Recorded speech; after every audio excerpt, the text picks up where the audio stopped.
What's up, military millionaires? I'm your host, David Perret. Today is an exciting episode with Jay Helms in which we talk about real estate investing, balancing real estate and running online businesses with a full-time W-2 job. This is super powerful for anybody who is a W-2 employee, and I highly recommend you listen all the way through. Some great nuggets. Jay is an awesome guy. If this is your first time listening, thanks for joining the community. This podcast is produced every week for your enjoyment.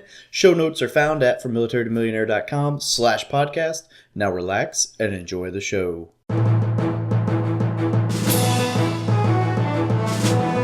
You're listening to the Military Millionaire Podcast, a show about real estate investing for the working class. Stay tuned as we explore ways to help you improve your finances, build wealth through real estate, and become a person that is worth knowing.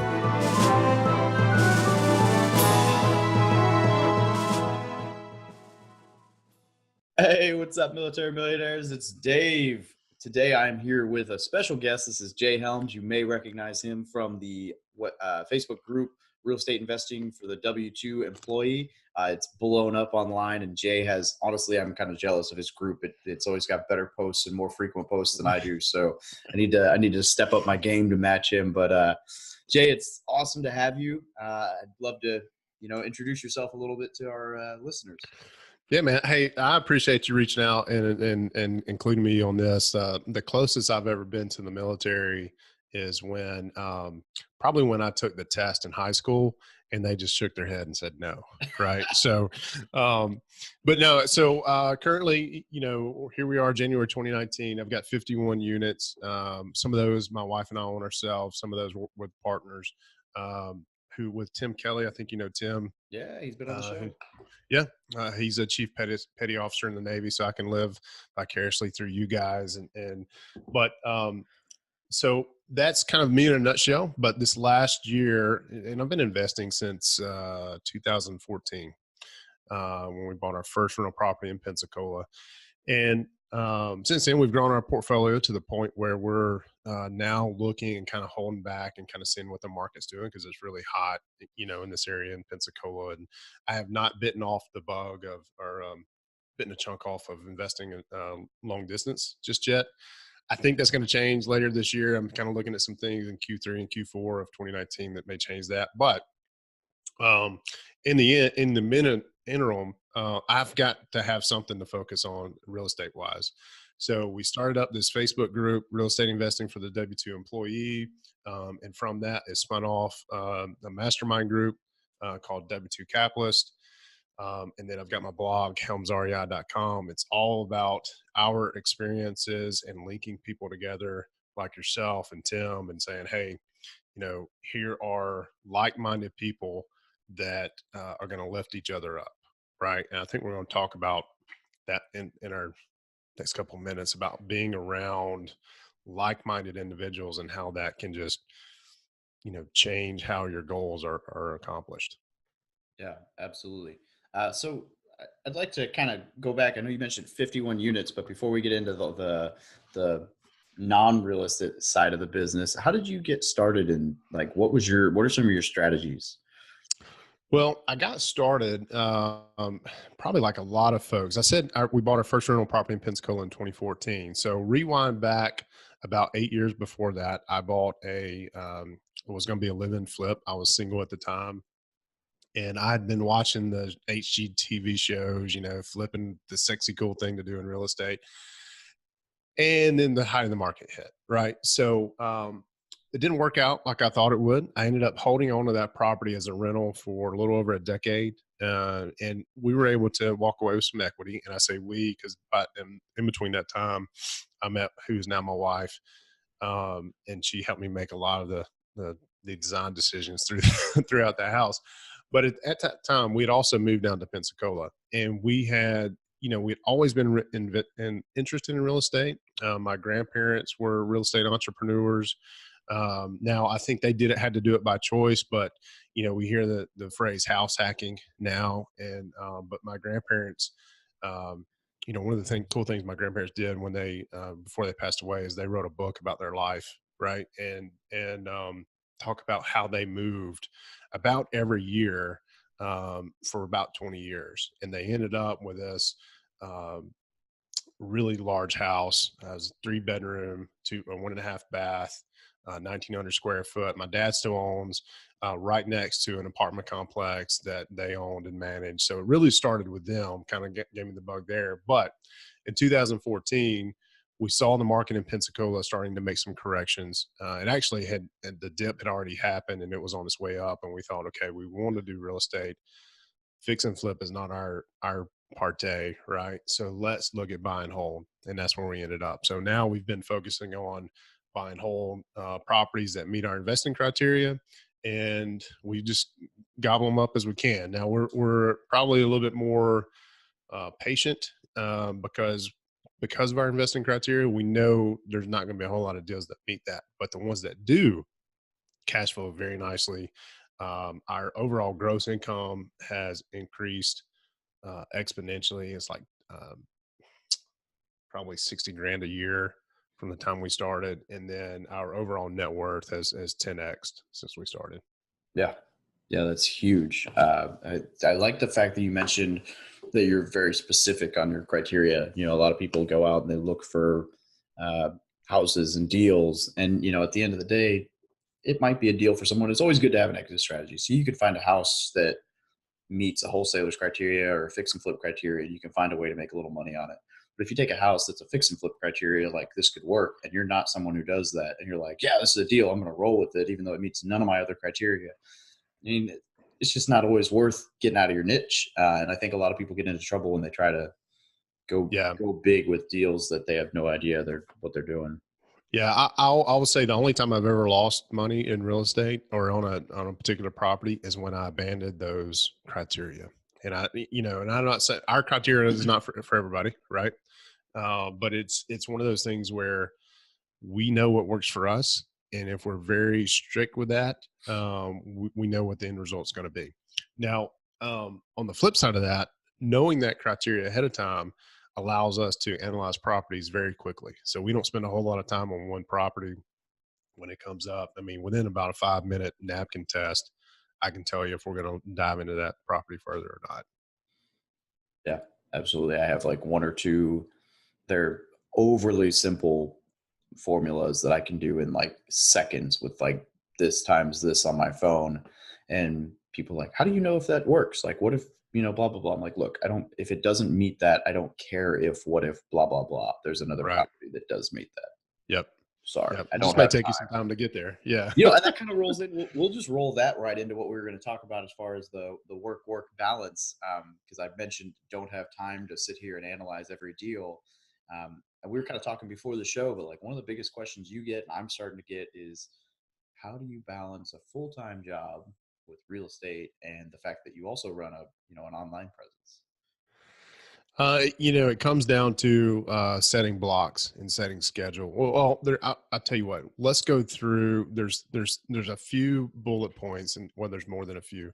But the biggest thing, if you're thinking about starting investing in real estate, military or W-2 wise, the biggest thing for me, now I'm married, was to get my spouse on board, because you've got to have that close group support to push you, because it's not going to be easy. It is not the easiest transition to make. But once you get, I was talking to a guy yesterday by the name of Darren Hay, and he gave me this example, and I thought this is brilliant. But as you get started, your investing career is kind of like a flywheel, and it takes a little bit of time. It takes several revolutions to get that flywheel going. But once it's going, it doesn't take a whole lot of effort to keep it spinning, right? And so, got to get that spouse on board. You got to become incredibly organized.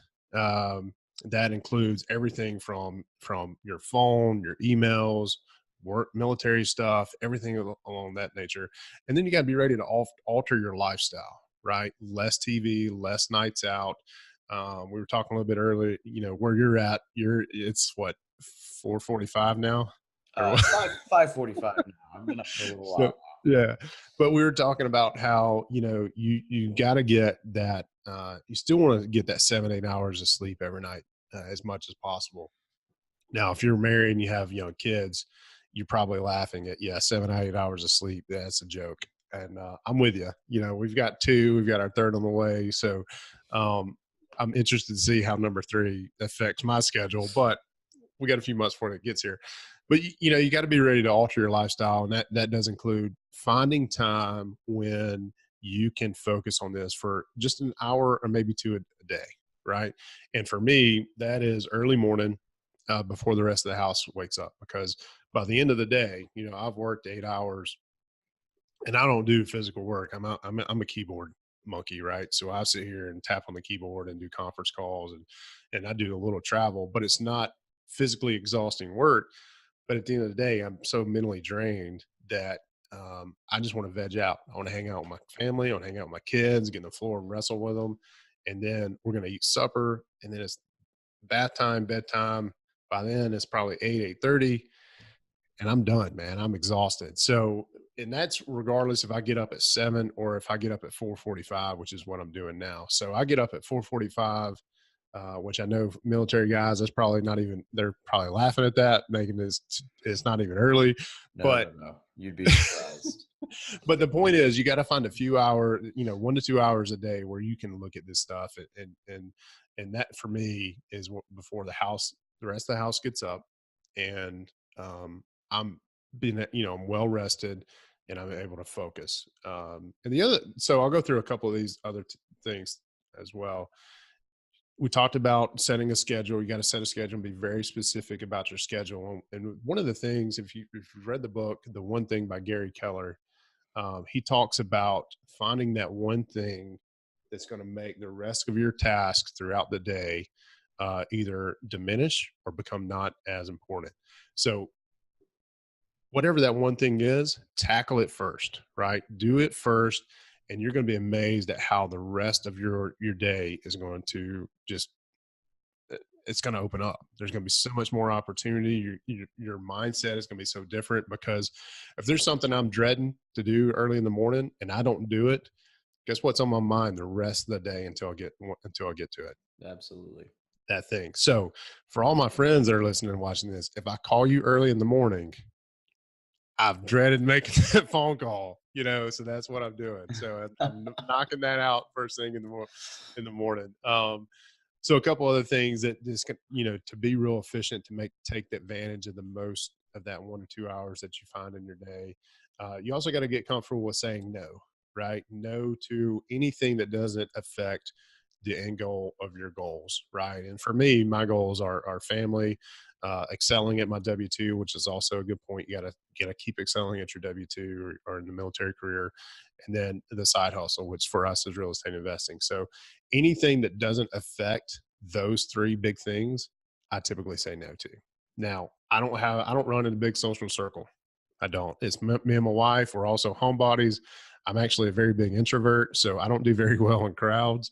But I do, it's one of those things where I figured out I don't necessarily need all those things, because it doesn't affect how I raise my kids. It doesn't affect how I love my wife, and it doesn't affect how I make money, right? So if it doesn't help those 3 things, more than likely I'm going to say no to it. And another thing too is you got to be open to course corrections. And what I mean by that is you may find, just like we started trying to do flips, and there was a part of time there where we tried to do wholesaling. Being an introvert and wholesaling usually does not add up. And it didn't for us, but it was a way we thought we could make some good money, real quick money, and raise some capital for our buy and hold properties. And we just quickly figured out, hey, that's not for us. So you got to be okay with course corrections. Don't be beating yourself up. And then you've got to, going back to saying no, you've got to evaluate your circle. There's a saying that's floating out there that your net worth is equal to your network.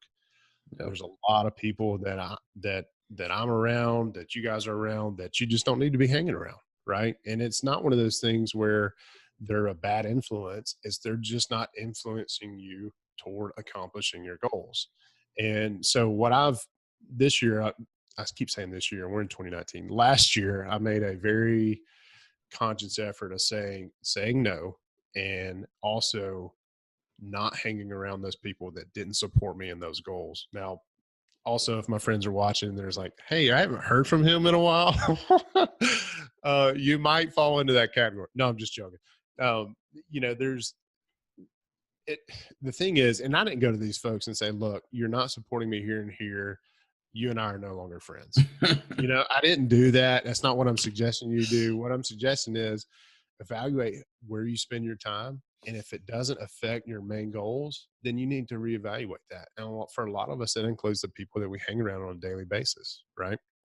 Outside of work, right? And the other thing too is you have to set time aside to read and network and mastermind, because there's so many resources out there. I don't know if you've got a book club, David, but there's so many resources out there. We talked about Bigger Pockets before we record, and those guys always recommend books. I've learned so much from that site, and it's a great networking site. It's a great site to gain any really information.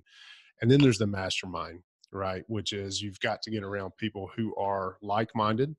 For you guys, in the military, everybody has a military mindset.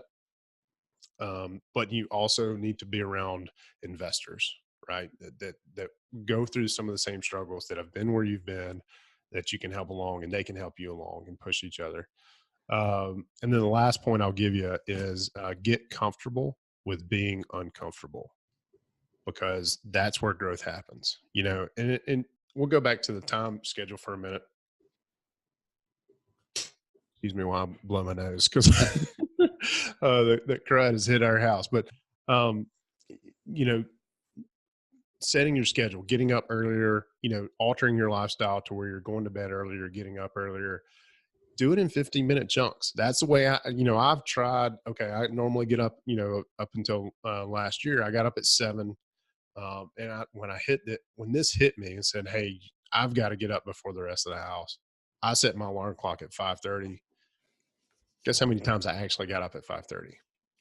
It takes some getting used to. You got to get used to it. It's just like a workout, right? You don't walk into the gym, and if you've never, say your max is 200, you don't walk in the gym the next day and say, hey, I'm going to bench 400, right? You've got to work your way up. So the same thing with setting the alarm clock. And I did it in 15-minute increments. I'd set my alarm clock 15 minutes earlier, do that for 2 weeks, get used to it, then set it another 15 minutes, and then set another 15 minutes. And on the flip side, I'm setting my bedtime alarm, which the iPhone has, which is amazing to think that we need a bedtime alarm, but it's a great reminder so the night doesn't get away from us, is that, setting it 15 minutes earlier. The idea of getting up earlier does not equal you're losing sleep. Just changing your lifestyle and where you're spending your time. That's huge. I got lucky. I had done the 4 or 5 in the morning for a little while and had some success, and then I kind of got sidetracked and I was struggling to get back into it. Well, I went to FinCon in September, and so that was in Orlando, and I spent a week in Orlando. And yeah, you and I were there, and we didn't meet there, but I saw you walking around. The way I remember you walking around is because you always had the Hawaiian shirts on, right? Yeah, I don't think we had really connected yet, which is a bummer. Are you going next year? I plan to. Right. Alex asked me that yesterday, and I'm trying to, but with baby number 3 coming, I don't know how that's gonna. So we'll see. It's on the top of my list. We'll actually hang out this time. Yeah, absolutely. But I got so set. I had the whole week, and I got set on that time zone. So I was like, I'm using it.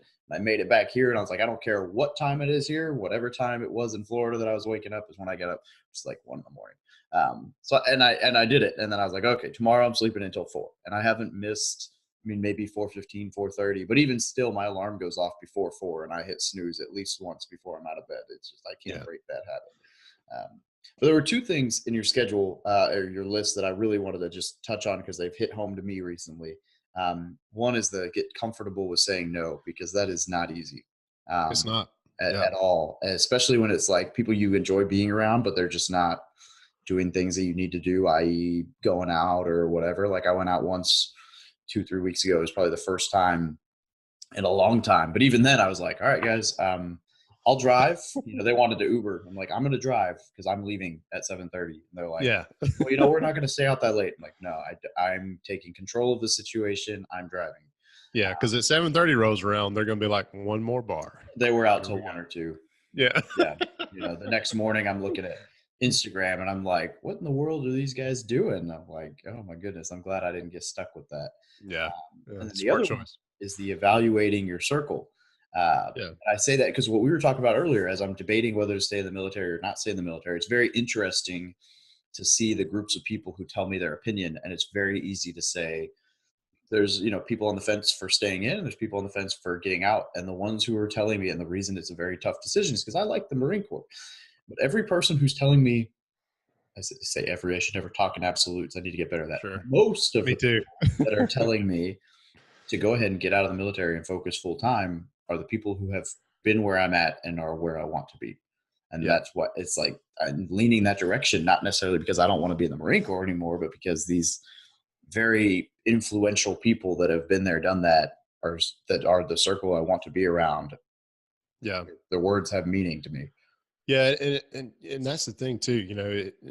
Just like earning, working a W-2 job. It's not that I hate my job. It's I actually enjoy what I do. Like I think you enjoy what you do. Yeah. But there are financial things that I want to accomplish that my W-2 job can't allow me to do. We talked a little bit about that before recording. But back to before we jump over to that, the circle thing is huge. And I've heard. I saw this yesterday, and it was the first time I've witnessed this, and it was just like mind blowing. Like, how have I not seen this before? But you talk about your circle, but in this case, it was rings, right? You put yourself in the middle, and you put those core 5 people. And it was a relationship analysis, I think is what it was called. I wrote it down somewhere, but I've lost the notes. Basically, you put yourself in the middle, and you put your core 5 people there, and then you start doing rings outside of that, and then you put those people on those rings of where they're going to be. So those people who are influencing you. Any word? I think so. I just can't say it. I would like to say it's because it's 5:45, but that is not my problem right now. Totally, it is somewhere. It is it's where you're at, right? But those people who are pushing you to get out of the military are not saying, "Hey, ditch the military because it's horrible." They're saying, "Follow your dreams," right? And that's the people that you need to have in your circle, right? And then those people that are going to affect you differently, they need to be on the next ring, and then the next ring, and then the next ring, until the outer ring are those what I call just basically losers and deadbeats who, no matter what you do, they're going to tell you that you shouldn't do that. It doesn't matter what you're going to do. They're going to say, you should do this, or you should do something totally different. So when I saw that yesterday, I was like, I love that idea, because if you focus on who's on in your core rings, um, whether they're in that top 5 that everybody talks about, or they're just, a couple rings outside of that.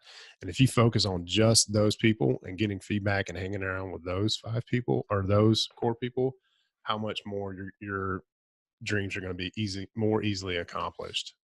So when I saw that, I was like, I've got to draw me a relationship analysis, and you better put your wife in the center of it if you're married. I'm gonna look that up. I'm gonna type that in, like relationship. Ironically, the people in the outside rings are also the loudest and the hardest to get away from sometimes. Yeah. Um, Yeah. and that sounds like a messed up thing to say, but it is what it is. No, but with enough persistence, they will finally quieten down. Yep. Yep. Or you just ignore them. I do this wonderful thing. I found this feature on Facebook the other day. I didn't find it, but I've just never used it, where you just unfollow someone so they don't know that you are not paying any attention to them, but you never hear them again. And man, it has made my Facebook feed so much more inspirational for what I need and want to hear. That is one of the best features I think that and unfriend is actually one of the 2 of the best features. Depending on how mad I am. That's yeah. It's like, no, you'll see this. Yeah. The unfollow has been great. Yeah. Yeah. Because there's people that are still friends that I want to stay in touch with, but they just, the stuff they post that I don't need to see that. I don't really care. And yeah, I'll be honest, most of it is politics, and it's politics in either direction. Like if you are a left-wing nut job or a right-wing nut job or somewhere to either one of those extremes, and you can't post, if you're the type of person, no matter what your political view is, who cannot see somebody else's argument and discuss it civilly, Yeah. Done. Like, I don't care Yeah. what your point is. I don't care if I agree with you. Like, Yeah. you can't discuss it. I don't need it on my feed. Yeah.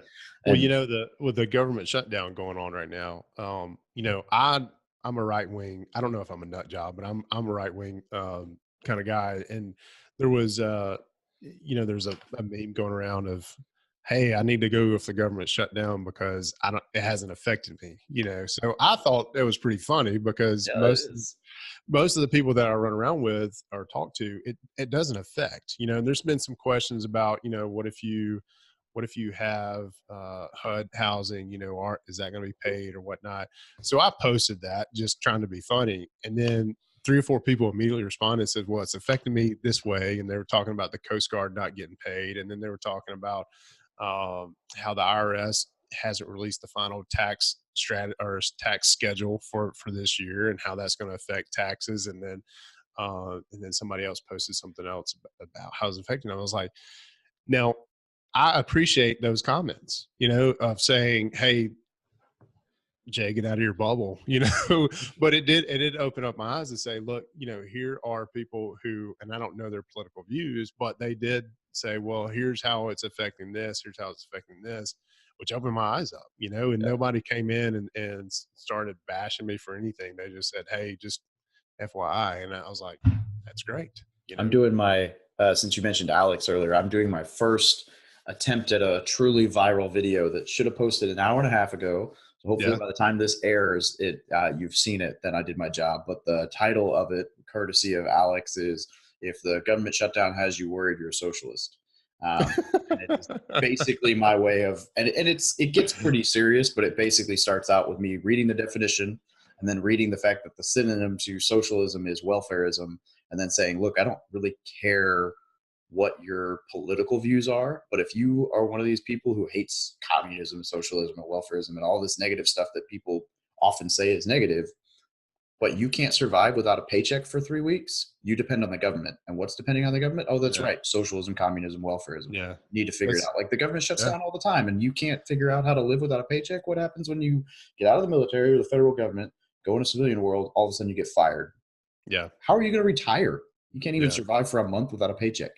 Anyway, Yeah. so that's my short rant, but I tried to spin it into a teaching tool, but I'm kind of hoping that it gets picked up in the trending viralness Yeah. and gets me some views. We'll see what I, happens. I think it will, but it does lead to an interesting point. You've got to have that runway of whether you're in the military or, you're full-time investing, you've got to have that cushion, runway account. Right. So for us, we keep 6 months of our, I'd call them operating expenses, but it's just basically what we would take to live off of if I were to lose my W-2 job. And, the other thing when it comes to our individual properties, we have, and I think this quote came from it, I didn't come up with it, but it might have been Grant that said this, but you have those sacred do not touch accounts for each property.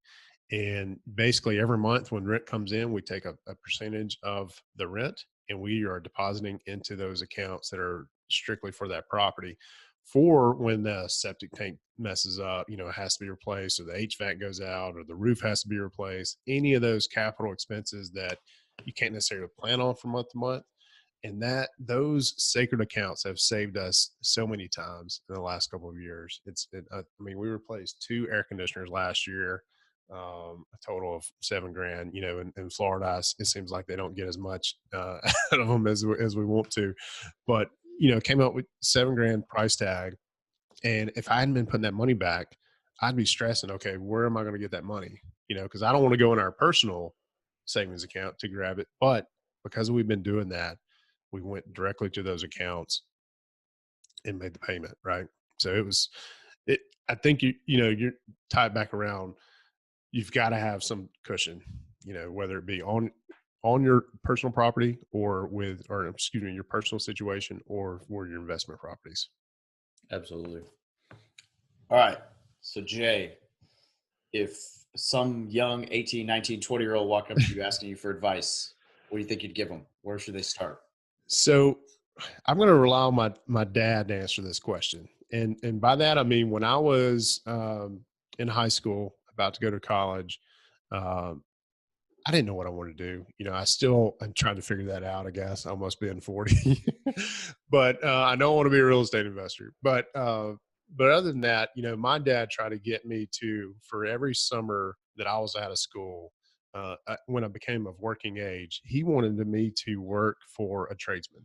One summer work for an electrician, one summer work for a plumber, the next summer work for a HVAC handyman, any tradesman and the bad thing about it, I mean, he's a retired fireman now, but he had the guys that did this, because most firemen work a second job and they're usually some sort of tradesman, lawn care guy, something along those lines. So he had the guys that could really show me, and guys that he trusted that could really show me how to do that. Well, I didn't do it. I'm 18, 19 years old. I know, I know more than you, Dad. I'm sorry, but that was probably one of my biggest regrets growing up, because, not that I wanted to go into those fields, but now in the situation we're in now, where we're wanting to invest and do more, I've had to learn those skills, not necessarily somebody teaching me, and not necessarily knowing, hey, should it cost this much to have that plumbing fixed, or should it cost this much for to replace a breaker box?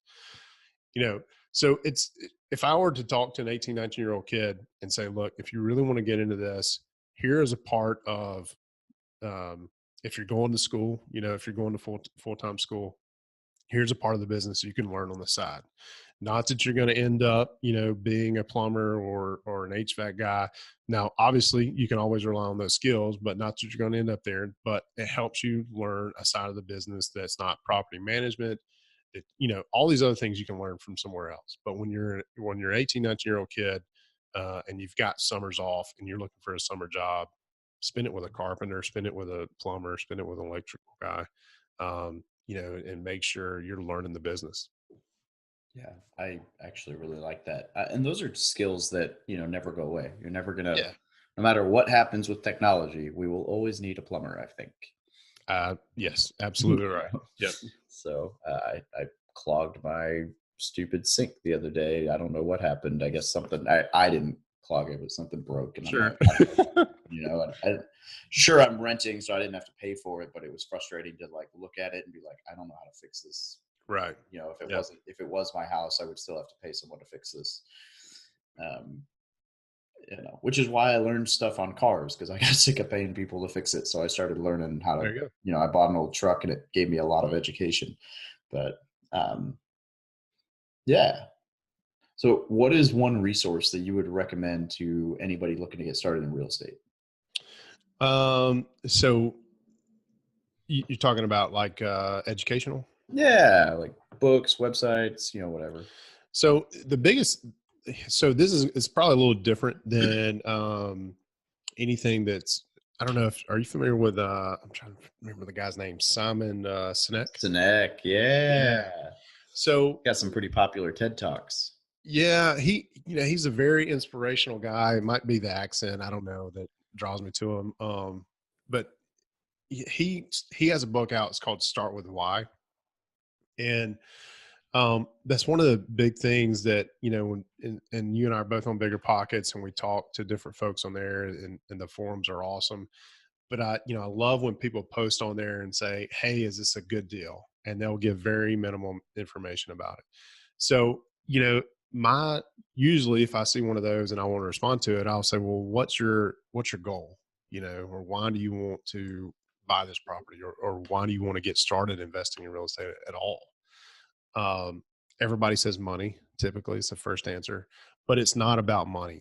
There has to be a deeper passion for you to get to. So I try to engage with those folks to really ask them, drill down. There's a concept called 7 levels deep, I think is what it's called, where you basically go through that evolution of, well, why do you want more money? Well, I want to be able to be my own boss. Okay, why do you want to be on your own boss? Well, I want to be able to spend more time with my kids. Okay, well, why do you want to spend more time with your kids? So you go through that till you finally get to, and it takes some time, at least it did for me, to really get to that reason of why you want to invest in real estate. So the reason why that is so important is because there are times when real estate investing sucks.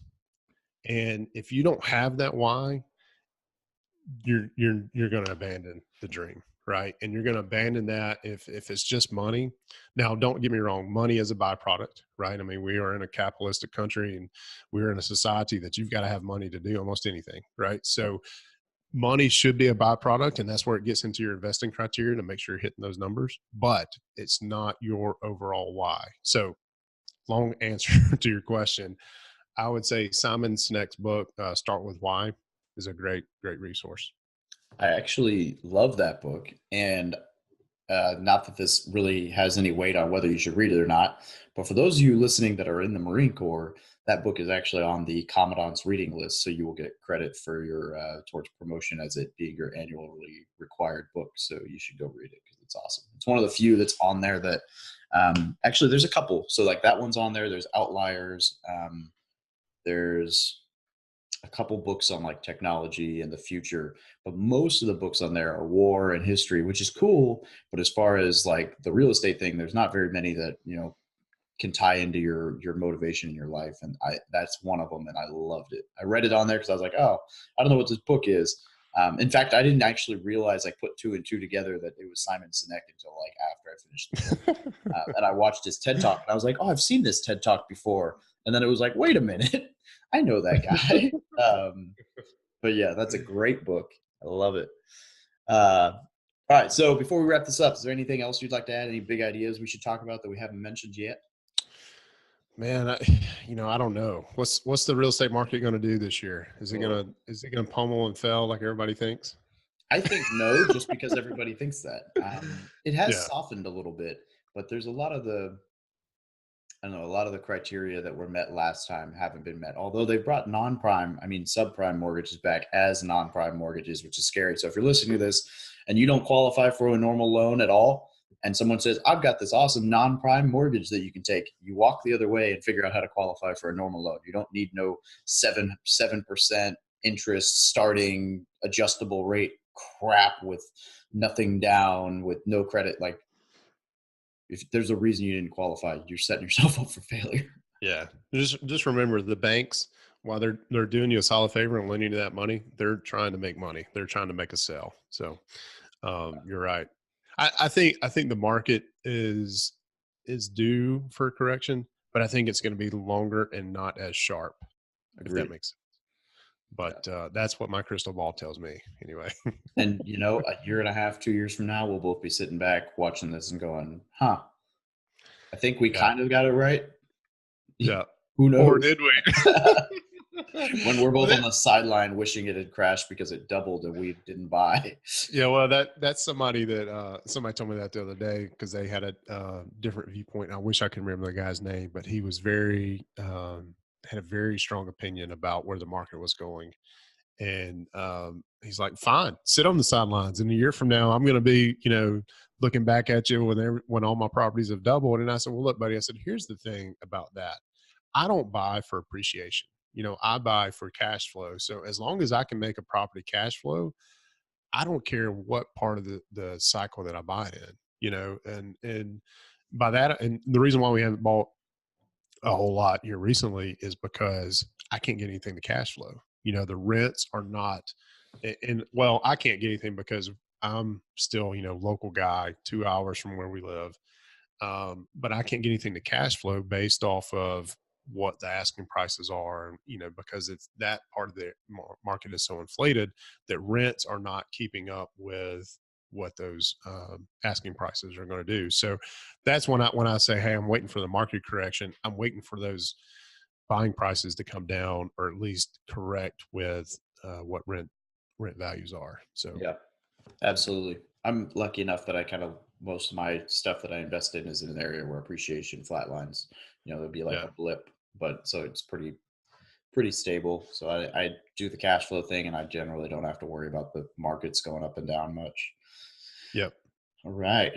So Jay, where can people get a hold of you?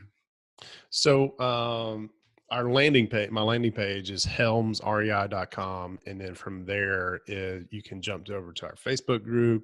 You can find more about the W2 Capitalist mastermind group from there. And there's also some free resources like the how to buy and hold a small multifamily. And then there's several other things there as far as, our, there's a LOI that I have out there, just all sorts of resources, but most, uh, the landing page is helmsrei.com, where you guys can get there and you can hop off to wherever. Awesome. I actually really like that. I did like a landing page for my Instagram, but I Yeah. didn't ever think about doing like a full on landing page for everything. And that's brilliant. I'm going to go like poke around yours and then not steal your idea. No, still it. I didn't come up with it, but I want to hold on one second. My wife's in another room, and I want her to hear you say that I was brilliant. So hang on a minute. I'm just kidding. I'll show her the replay. How about There that? you go. Just There don't you go. cut that out. No, no, no, that will not go out. Hey, Jay, we really appreciate you taking the time out of your morning, afternoon, middle of the day, whatever, to come hang out This with us. morning, just not as early as yours. So, hey, I appreciate you doing this. I felt like because we were trying to do some stuff with the kids today, and you scheduled this at the right time for us to do that. So, thank you very much. No, of course. It's been a pleasure. Absolutely.